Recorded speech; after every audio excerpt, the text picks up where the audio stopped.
YouTube, Acorda Bênção, para abordarmos, lermos, e abordarmos 1 João, capítulo de número 4.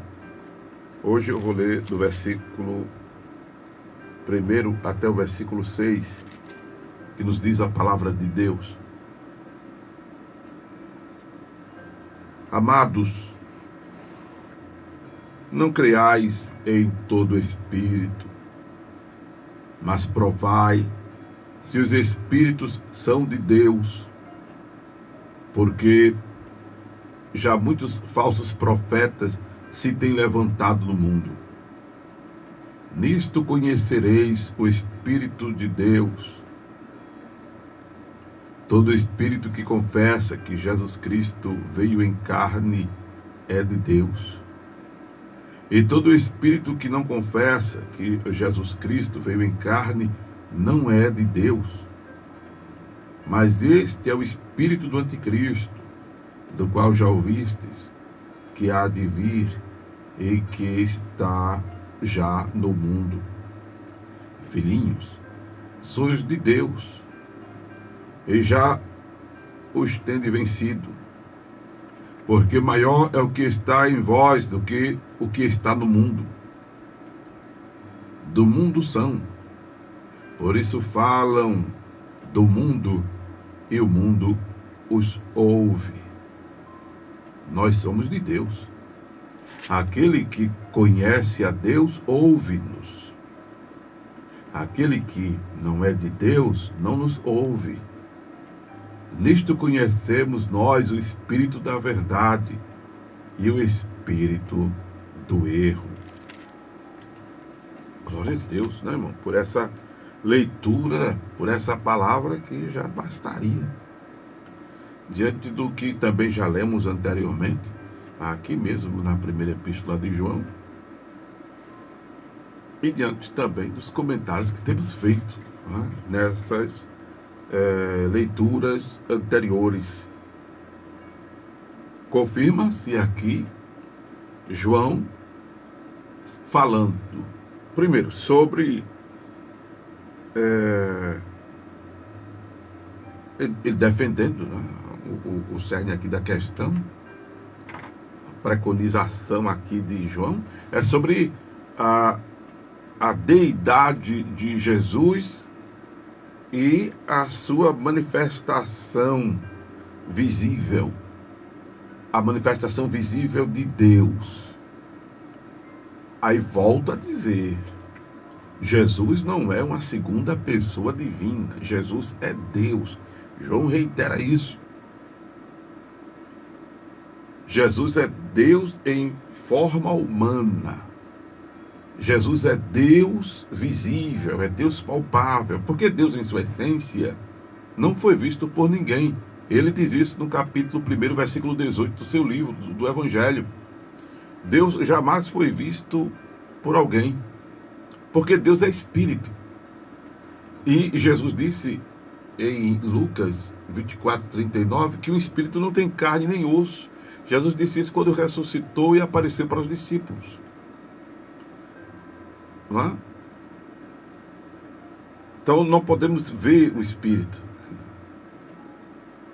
Mas quando ele, Deus, se faz homem, aí o escritor aos Hebreus diz: corpo me preparaste, ó Deus, para fazer a tua vontade.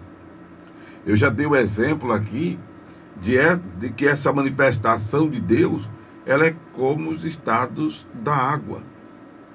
A água é a essência. Ela tem o seu estado líquido, a gente congela, ela vai para o seu estado sólido, a gente bota no fogo, ela evapora, aí ela vai para o seu estado gasoso.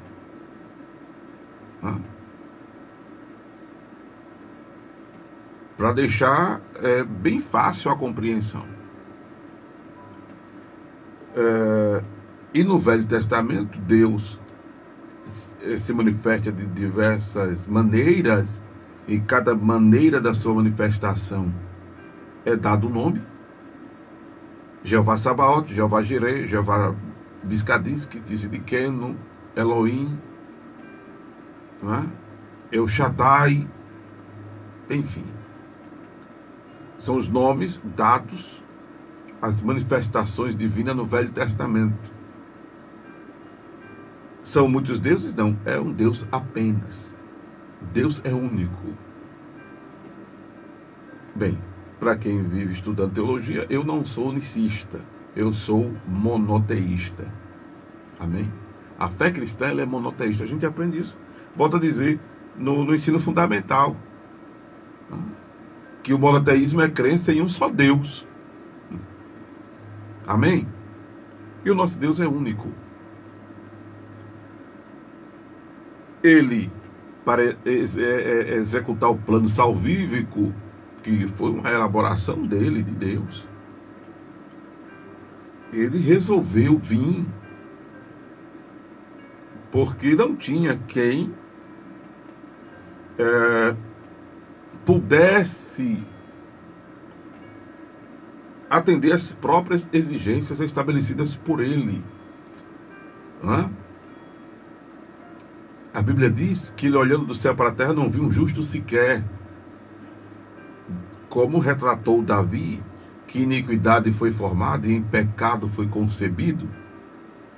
Todos os seres humanos nascem na condição de pecador. Todos os seres humanos, até João Batista nasceu em condição de pecador. Apesar de ele ter se sustentado puro, ter se sustentado, ao ponto de Jesus dizer que nascido de mulher não houve homem maior do que João. Nascido de mulher não houve homem maior do que João Batista. Porque ele permanece com a pureza, ele permanece em um estado de santidade, que não teve igual. Porém, por conta de ter nascido de mulher, João Batista não podia redimir, expiar as nossas almas com seu sangue. Ele não podia. Mas ele é precursor do anúncio, do caminho, que é Jesus. Por isso que quando ele estava batizando e Jesus vai chegando, para em cumprimento à Escritura também ser batizado por ele, ele diz: eis aí o Cordeiro de Deus que tira o pecado do mundo. Louvado seja o nome de Jesus. Eis aí o Cordeiro de Deus que tira o pecado do mundo.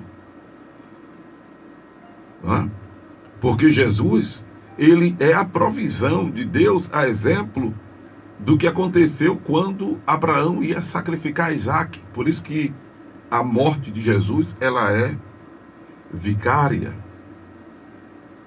porque ela substitui todos nós.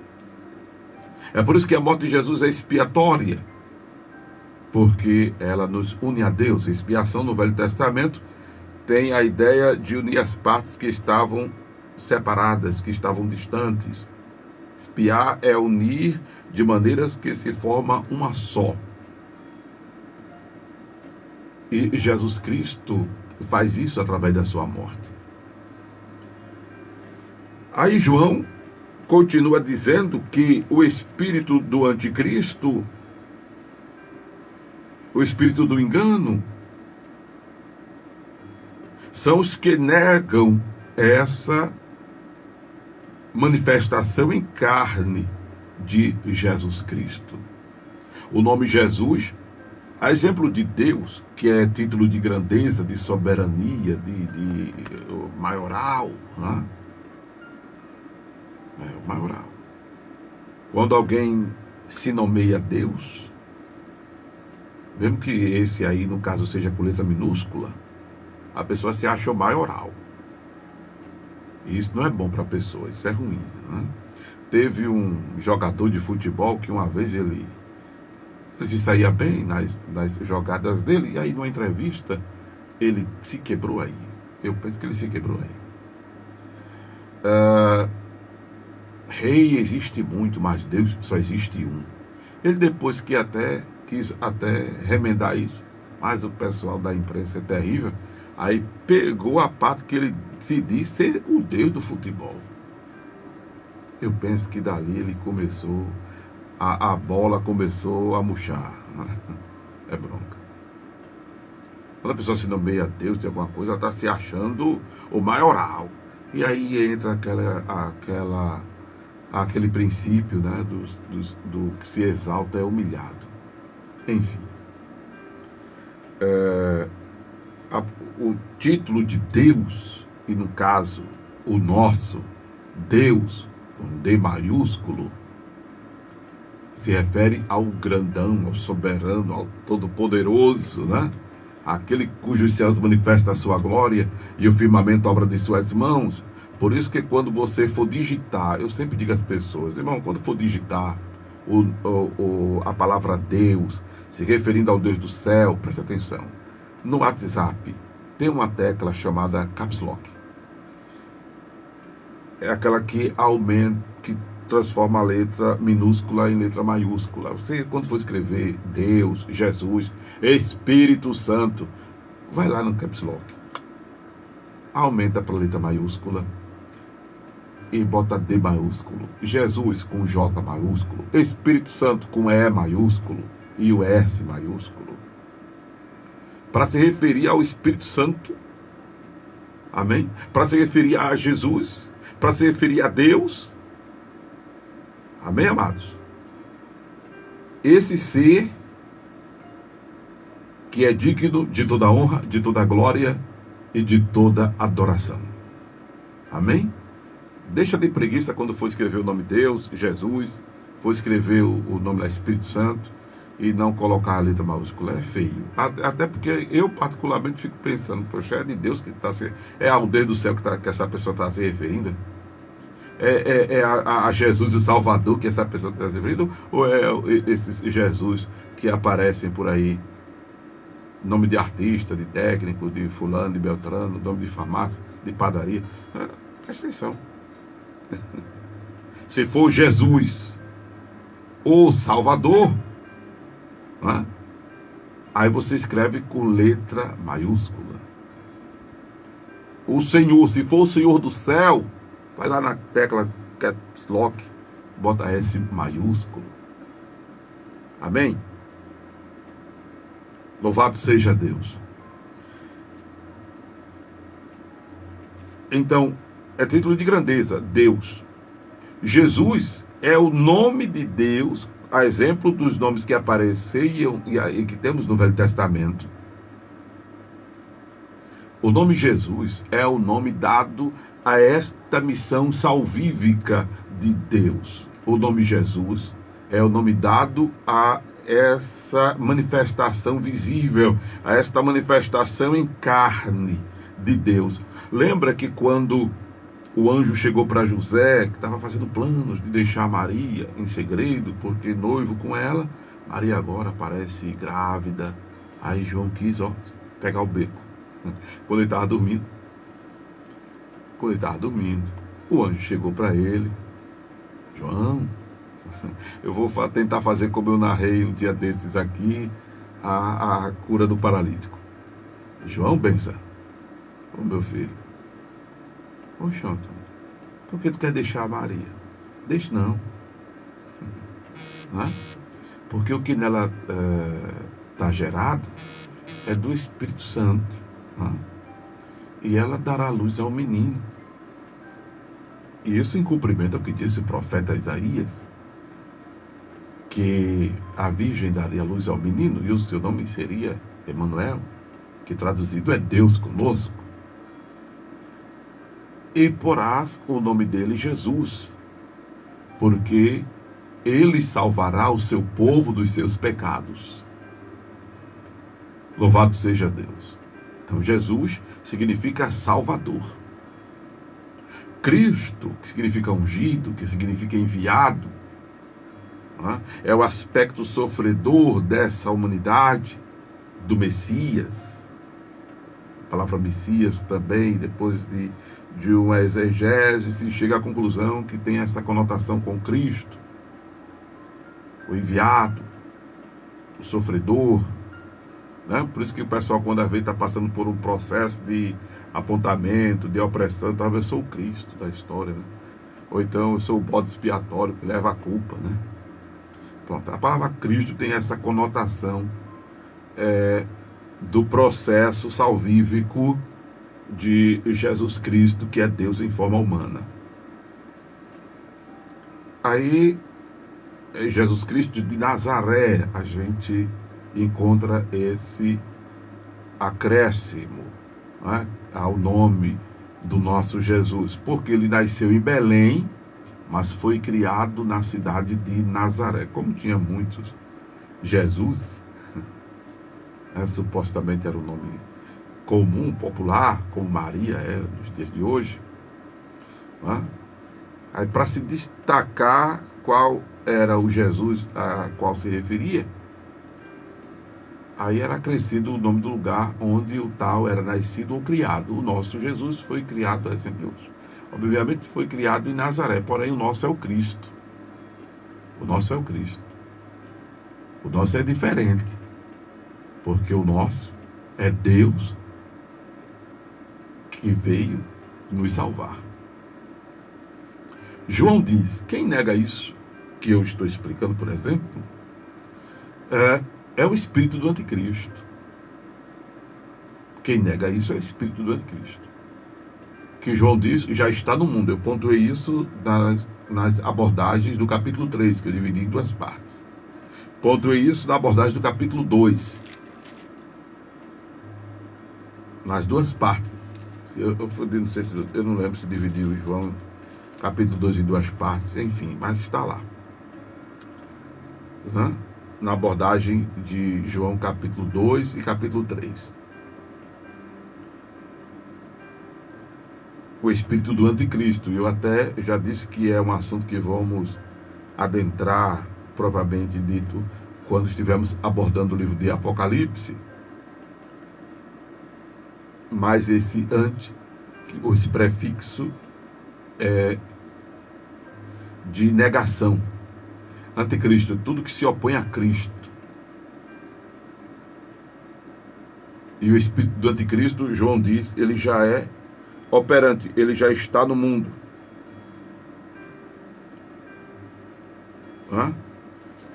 João diz, versículo de número 3, lá no finalzinho: eis que já está no mundo o espírito do anticristo, por conta exatamente dessas doutrinas, desses ensinamentos que negam a encarnação do Verbo, além de fazer oposição a tudo que se refere à pessoa de Jesus, né? O anticristo, que, relembrando, na grande tribulação ele vai mais do que nunca vindicar adoração para ele, em negação ao Cristo, que na ocasião já terá arrebatado a igreja, já terá dado sinais mais do que nunca para a geração do momento da sua deidade, da sua messianidade, porque vai se cumprir o que ele havia dito, que viria e nos levaria para onde ele está, estarmos também. Os que ficarem vão ficar sabendo do que houve, vão ficar sabendo que se cumpriu a promessa da sua vinda e do arrebatamento da igreja. Os que ficarem vão saber. Por isso que Jesus disse que é necessário que este evangelho seja pregado a toda criatura para que venha ao fim. Ninguém vai ficar inexcusável. Ninguém vai ficar sem ter ouvido falar deste evangelho. Ninguém vai ficar sem ter ouvido falar desse evento. Por isso que é necessário se pregar o evangelho assim. Pregar a cruz de Cristo e pregar a sua ressurreição, pregar a sua ascensão e pregar a sua volta. Mas o evangelho que estão pregando é só bênção, é só vitória, é só tome lá, é só receba aqui, é só venha buscar, é só leve. É leve a bênção. O evangelho que estão pregando é o evangelho do imediatismo, é o evangelho do massageamento do ego, é o evangelho da prosperidade, da vitória, da conquista, do sonho realizado, do objetivo alcançado. O evangelho que estão pregando é o evangelho da filosofia. A palavra de Deus está sendo substituída por filosofias vãs, disse Paulo. Aí esse evangelho, não, esse aí, misericórdia, está só retardando a vinda. O evangelho que antecede a vinda, ou que acelera a vinda de Jesus, é o evangelho da cruz, da chamada ao arrependimento, é o evangelho da ressurreição, é o evangelho da ascensão de Cristo e da sua volta. Todas as pessoas devem ser notificadas para não ficarem como inocentes. Jesus não deixa ninguém despercebido. Tiremos pelas suas palavras quando ele disse: para que tenhas paz, vos digo. Entende agora a conotação? No mundo tereis aflições. A gente só pega no mundo tereis aflições. Mas o versículo todo de João 16, 33 vos digo para que tenhas paz em mim. Ou seja, vocês estão de sobreaviso. Então a pregação do evangelho é mais do que essa falácia da solução de problemas, de todos os sentidos e aspectos. A pregação do evangelho é mais do que essa falácia, é coach, é mais do que essas palavras autossugestivas. A pregação do evangelho é mais do que sensacionalismo. Por isso que uma vez uma pessoa disse que eu não sabia pregar o evangelho, porque é acostumado é acostumado a ouvir, né, noticiário do que acontece de tragédia,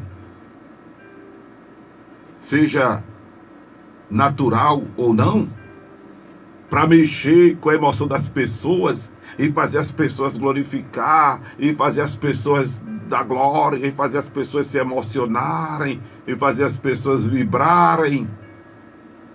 Estão acostumados com a pregação do evangelho assim. E a pregação de hoje em dia, misericórdia, está uma mescla, né, irmãos, de evangelho com outras religiões, com movimentos outros, com filosofias, com teorias psicológicas.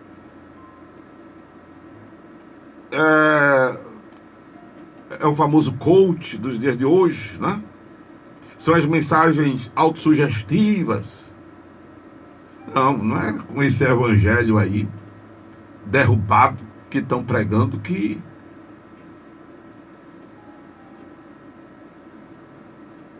a volta de Jesus fica em evidência.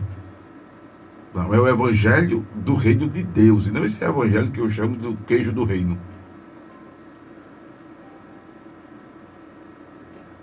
Não vai ficar ninguém sem saber desta verdade.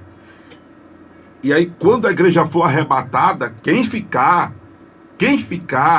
vai saber por que ficou. Vai saber que ficou porque não se converteu. Vai saber que ficou porque não nasceu de novo. Vai saber que ficou porque não procurou viver o evangelho. Vai saber que ficou porque Jesus veio. Jesus veio.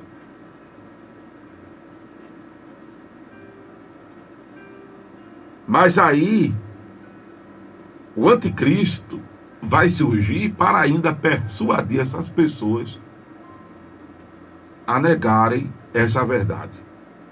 E o danado é que tem gente que ainda vai se dobrar, se prostrar perante ele. Não é nem pela compulsoriedade, como eu já pontuei, né? Não é nem pela chantagem e pela pressão que ele vai impregnar ao custo do comer, do calçar, do vestir, do beber. Alguns nem precisam de muito, alguns nem não vão precisar de muito esforço. Porque nos dias de hoje tem gente deixando Jesus por menos que isso. Tem gente deixando Jesus por menos que isso. Que dirá sendo essa condição? Que dirá sendo essa condição? Você só vai comer, calçar, vestir, beber, se negar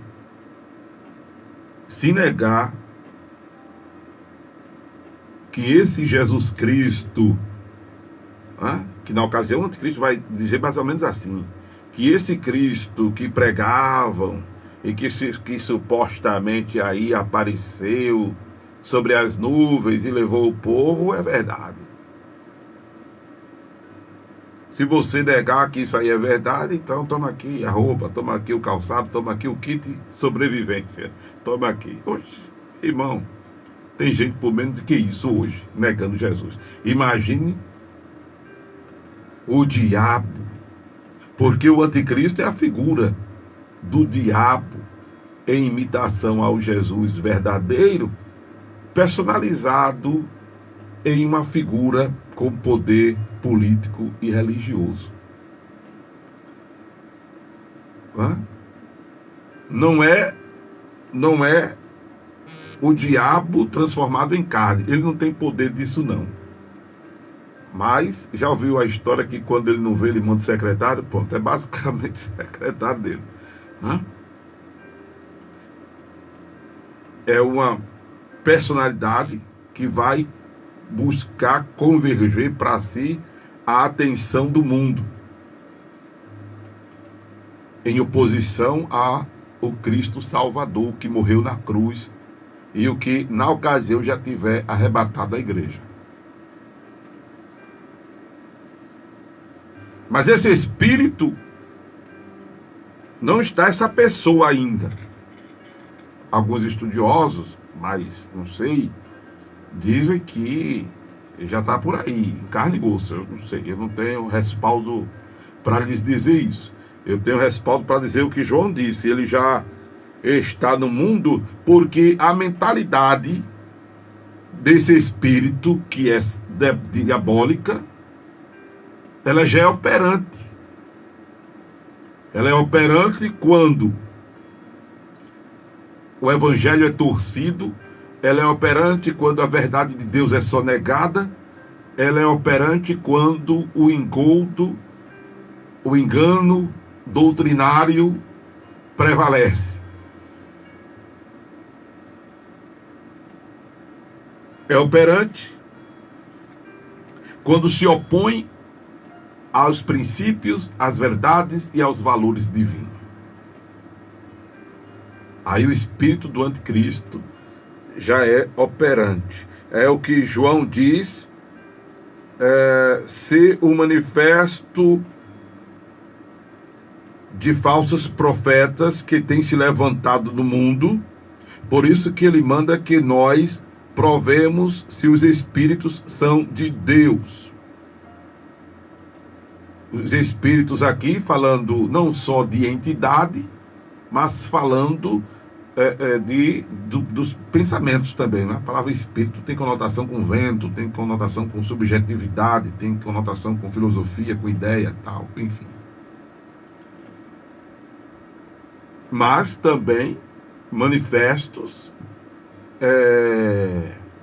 espirituais, né? Como entidades mesmo. Entidades mesmo. Porém, para que nós, como ele diz aqui, sugere, provemos os espíritos, para que nós tenhamos discernimento para fazer uma distinção, vou dar aqui algumas orientações. Primeiro, lê Bíblia. Lê Bíblia.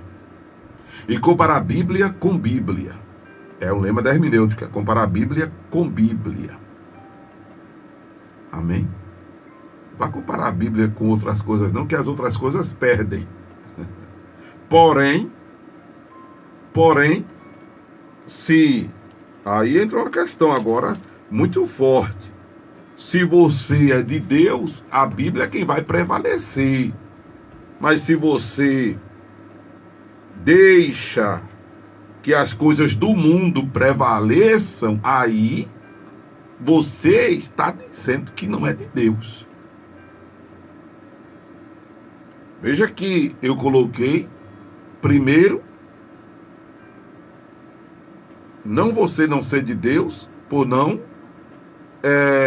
por deixar as coisas do mundo prevalecer. Eu coloquei primeiro que se você deixa as coisas do mundo prevalecer, você é que está dizendo que não é de Deus. Veja que eu botei na ordem certa.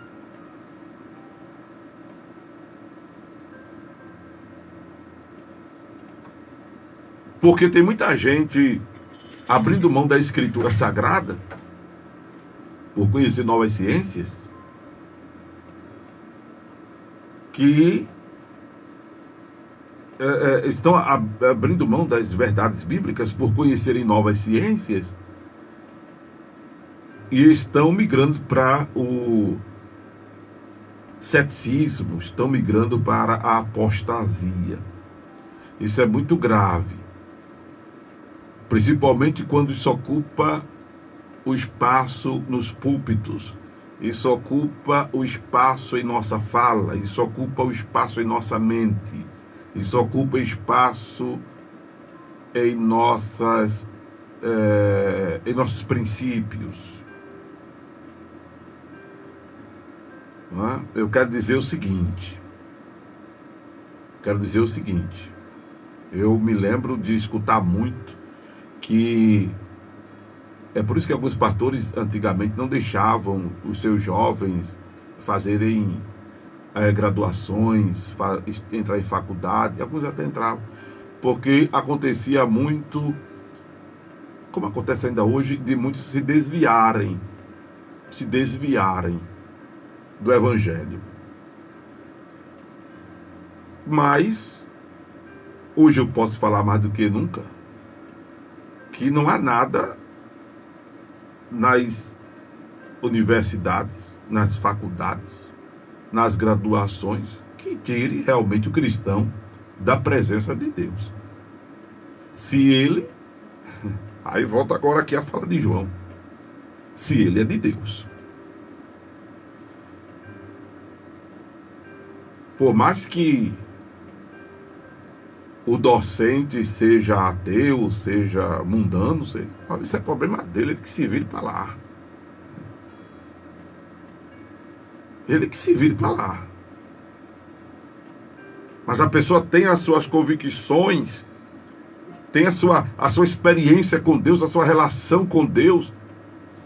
Não tem nada que a afaste do amor de Deus que está em Cristo Jesus. Não tem nada que faça esta pessoa abdicar da fé. Não tem nada. Não? Por outro lado, eu tenho percebido, como eu já disse, tem pessoas que têm se aprofundado e conhecido novas ciências, e aí estão gerando detrimento à palavra de Deus, gerando detrimento ao Evangelho de Jesus. Deixa eu dizer que não tem elemento mais poderoso na terra do que o Evangelho de Jesus Cristo, que ressocialize, que ajuize, que esclareça, que liberte, que transforme, do que o Evangelho. Não tem. Por isso que Jesus mandou que nós pregássemos o Evangelho. Mas eu tenho percebido que algumas pessoas, por não lerem Bíblia, têm se saturado. Têm se saturado. Mas não é só porque não estão lendo Bíblia, é porque também não estão orando. Porque de repente podem até ter lido já 200 vezes, milhões de vezes, de Gênesis a Apocalipse, mas eu penso que faltou-lhes mais oração. Porque, amados, eu digo a vocês que eu faço isso que eu estou fazendo. Deixa eu lembrar aqui, só eu vou pontuar de quando eu comecei na Ratamandaré, porque eu faço isso bem antes. Eu, pela misericórdia de Deus, no momento que eu estou fazendo essa abordagem, eu estou está faltando, deixa eu dizer aqui a você, 12, hoje é 12 de novembro, para 18, para 30, né? Pronto, vamos lá, 30, aí vai 28, 30, tá faltando 50, deixa eu ver aqui de novo, peraí, 12, 18, 30, novembro de 31, eu vou fechar em 30, 18, mais 29, 18, mais 29, caiu aqui, ponto, 7, ponto, tá faltando 47 dias para eu completar 40 anos de convertido. Eu faço isso há 40 anos. Né? Mas vamos subtrair pelo tempo que o Senhor me fez ser conhecido na região nordeste do Brasil. Aí eu vou pontuar a partir da minha primeira edição aqui na Rádio Tamandaré. Fazem 16, foram 6 anos, depois fui para outra rádio, aproximadamente 18 mais 6, 24 anos. Eu faço isso só no rádio, quer dizer, eu faço isso bem antes, porque antes da Rádio Tamandaré eu passei por outras rádios. Né? Mas assim, o boom, né, do Senhor ter me projetado para a região nordeste do Brasil, fazem aproximadamente 25 anos que eu estou nessa sistemática de abordar capítulo por capítulo sistematicamente da Bíblia. Eu digo a vocês, e quem me escuta esse tempo todo, hoje a gente tem a ferramenta de salvar a ministração no Instagram, no YouTube, no Face, gravar e mandar para o pessoal, jogar nas nuvens, tá, na internet, e muita coisa infelizmente a gente não tem. Mas tem bastante material meu, por exemplo, no YouTube e no Instagram, que é todo dia. É de segunda a sexta. E olha que era de segunda a sábado, quando eu estava na outra emissora. Mas, deixa eu dizer, né, que estou de volta às madrugadas, da sexta para o sábado e do sábado para o domingo. Né, no YouTube Acorda a Bênção. Então, eu faço isso todo dia. E digo a vocês uma coisa. Esta palavra, aleluia, é uma fonte inesgotável. Esta palavra é uma fonte inesgotável. Então não sei por que a turma está se saturando de pregar essa palavra. Mas o mal está exatamente em também não orar. Também não vou dizer, eu sei que eu oro. Eu sou o cabo que oro. Não sou.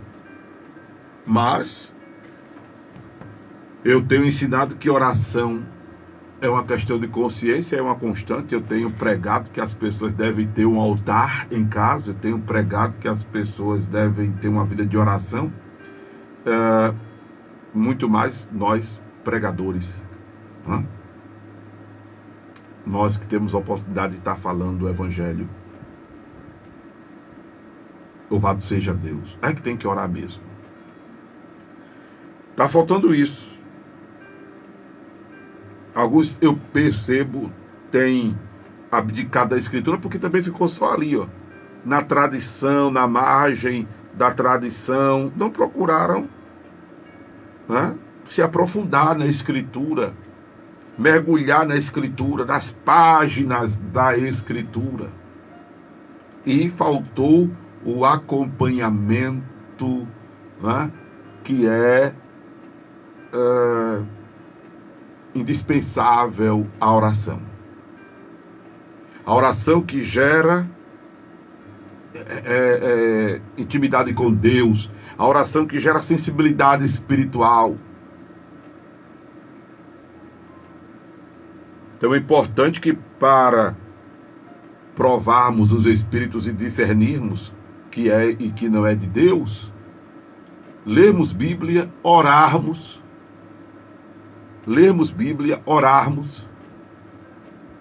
e estarmos de fato envolvidos na obra. Estarmos realmente aplicados a expandir este Evangelho. A partir desse movimento da gente, de devoção e tal, acontece de fluir em nós as manifestações do Espírito Santo. E uma dessas manifestações, que se dá como dom, e como dom ela é esporádica, ela é periódica, não é?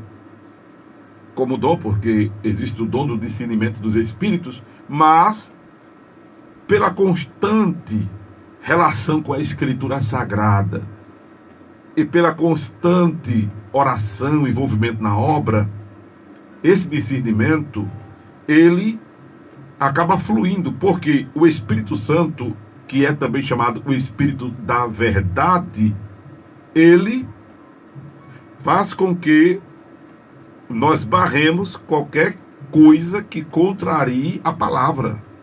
Logo, o Espírito abre um alerta em nós. Eu falei dia desses, por exemplo, que tem alguns hinos que a gente escuta e canta por aí, mas que eu percebi, tem alguns que não me entram. A letra é bonita, a música é bonita, é bom de tocar e tal, mas não me entra. Eu não consigo, eu nem escuto, o pessoal é fascinado e tal. Aí, dia desses, uma irmã mandou para mim: Pastor Amaro, quando puder, escute esse comentário aí sobre isso. Aí ela mandou o link. Aí é uma música, um hino aí, que a turma chama de hino. E o comentário do rapaz. E ele dizia que aquilo ali era uma invocação ao demônio.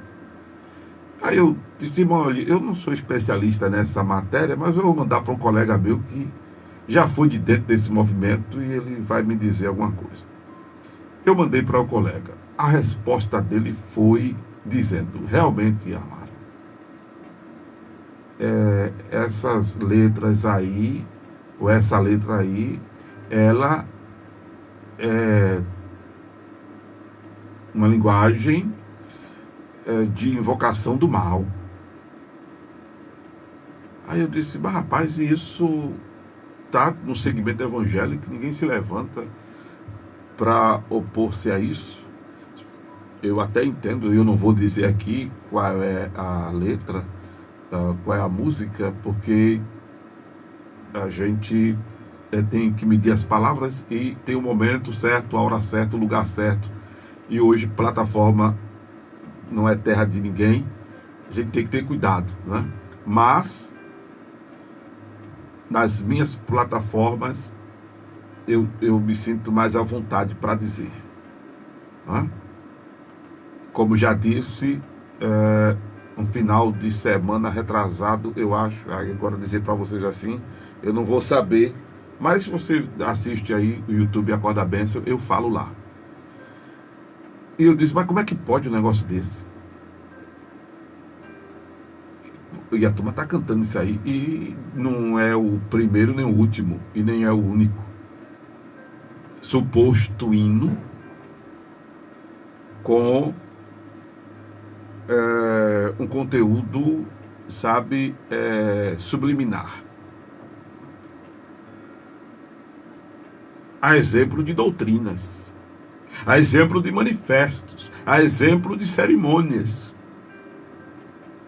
Aí você lê Bíblia, aí eu disse numa abordagem anterior aqui que é muito fácil detectar o falso profeta.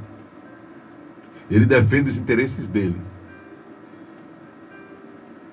E as pessoas são facilmente persuadidas pelos falsos profetas porque elas estão em busca também de seus interesses. E aí, como se coaduna a motivação, o falso profeta pelo dele e a pessoa pelo dela, porém se coaduna porque o falso profeta oferece o que as pessoas querem, prega o que as pessoas gostam, dá o que as pessoas buscam, oferece o que as pessoas estão atrás. Aí, irmão, é como a luva para a mão, sabe? É o prato cheio. Aí as pessoas são facilmente levadas em roda por vento de doutrina. Porém, Deus, glória ao nome de Jesus, levantou pessoas para evitar esse dano maior. Evitar esse dano maior, né? Porque infelizmente o dano já está causado. Em que sentido, pastor? As pessoas, disse Jesus, as trevas e a luz vieram ao mundo, porém os homens amaram mais as trevas do que a luz. O dano já está causado. Você pode até evitar que esse dano seja causado a você. Você pode evitar. É só você querer a verdade. É só você querer agradar a Deus. É só você querer se salvar. E aí está no Evangelho não apenas e nem em primeiro lugar, e muito menos apenas em função de resolver sua vida sociável. Eu sei que é necessário, oh meu Deus do céu, quem sabe? Você não faz ideia pelo que eu estou passando. Em aspecto e em sentido nenhum você faz ideia. Mas eu falo das palavras de Pedro as minhas palavras. O que acontece a mim acontece a todos os irmãos do mundo. Eu tenho meus problemas de ser humano, de cidadão, de gente. Eu tenho os meus problemas, não são poucos e não são leves. O que eu pensei já ter passado por muita coisa, estou passando por coisa que nunca pensei em passar aos 55 anos de idade.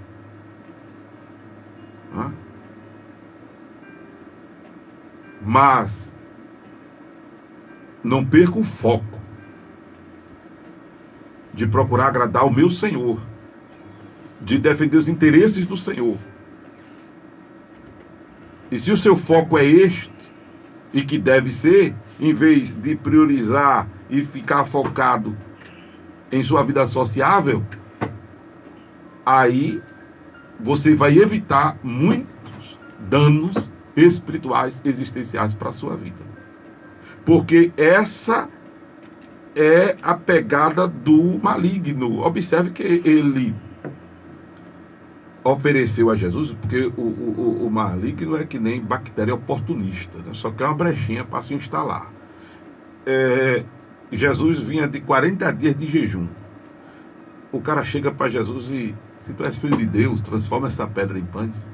Opa aí.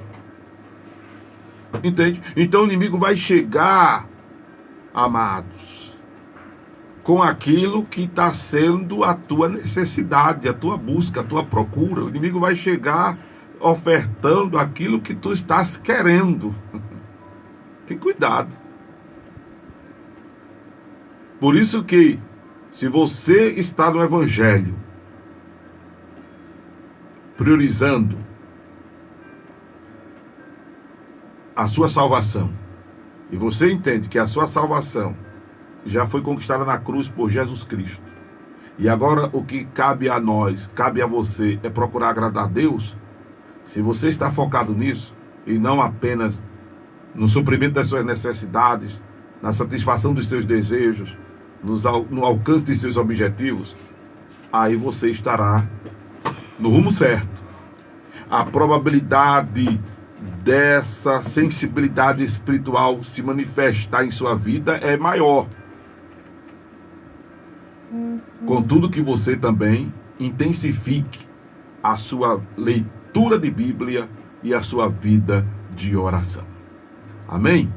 Bem, a gente continua com a abordagem de João, 1 João capítulo 4, em outro momento, porque o nosso tempo também aqui é cronometrado, mas eu penso que você ouviu mais do que a voz do pastor Amaro Correia, porque foram palavras que impactam, que consolam, que edificam, mas que também exortam, que abrem os olhos, abrem o entendimento. E se isso aconteceu, eu tenho certeza, foi a voz de Deus, a voz do divino que você escutou.